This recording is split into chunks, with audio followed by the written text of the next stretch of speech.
осында келіп айтқызғаны сен үшін депті.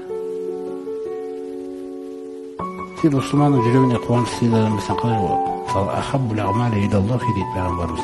Амалдардың ең сүйіктісі дейді Аллаға, ан tudkhila сурура фи қалби ахика, бауырының жүрегіне қуаныш сыйлауың дейді.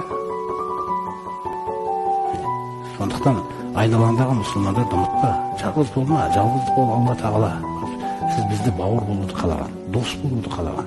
Бір-бірлеріміздің жаңағы сүрінген кездеріміз, күнә болып қалған кездерімізді кешіруді, өзара кешіруді үйретеді бізге. Аңдымауды үйретеді. Біреудің қатесін көрдің бе? Ешкімге айтпа оны. Соның қатесі үшін оны жек көріп кетпе, хақың жоқ. Әйтпесе Алла Тағала сен баяғыда жек көре салу керек еді. Ешкімді жек көрмей, күнә үшін сүрінбейтін адам жоқ. Ол сүрініп қалды. Бар да оған насихат айтып көр. Сосын Алла мені осындай сақтан сақтай көрші де. Бірақ адамның өзін жек